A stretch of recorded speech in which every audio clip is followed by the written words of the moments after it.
Parfois, la manipulation de l'opinion se produit de manière inconsciente. Certains mots sont répétés avec enthousiasme dans les médias, sans que l'on discute jamais de leur sens.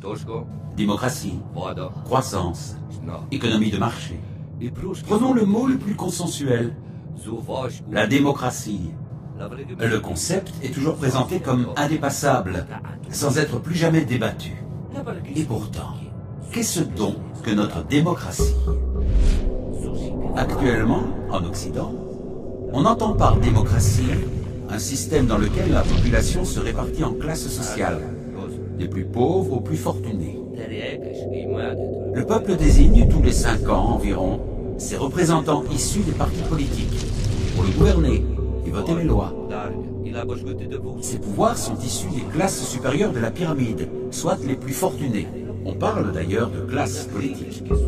Enfin, on constate que la reproduction sociale est la règle. Autrement dit, qu'il s'agisse des pauvres comme des riches, la grande majorité reste toute sa vie dans la même catégorie sociale, qui était déjà celle de ses parents et qui sera celle de ses enfants.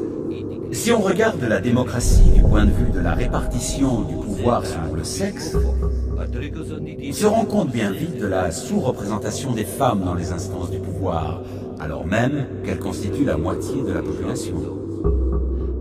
En observant la couleur de la peau, on se rend compte également que la pyramide est proportionnellement plus blanche à son sommet qu'à sa base dans la plupart des démocraties.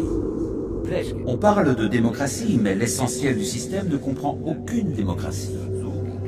C'est le cas notamment du monde du travail et de l'entreprise, dominé par le principe hiérarchique. Et la plupart des domaines de la vie, l'énergie, le transport, l'école, les services publics, la finance. Dans le monde des médias, on observe une forte concentration des acteurs qui ont par ailleurs d'autres intérêts. Les armes, les avions, le luxe, le bâtiment, des télécommunications.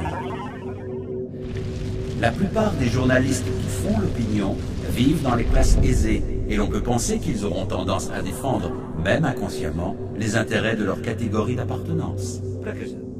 D'autre part, notre système économique favorise l'accumulation des richesses chez ceux qui en possèdent le plus. Il se trouve que ce sont les plus riches qui prêtent aux États et qui perçoivent les intérêts de la dette publique.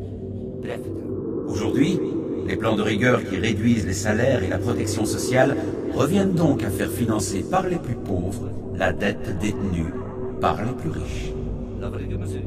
Si on élargit la perspective, on se rend compte qu'une idéologie politique et économique est imposée aux populations par des lobbies financiers, industriels, qui ne font que défendre leurs intérêts en dehors de tout processus démocratique.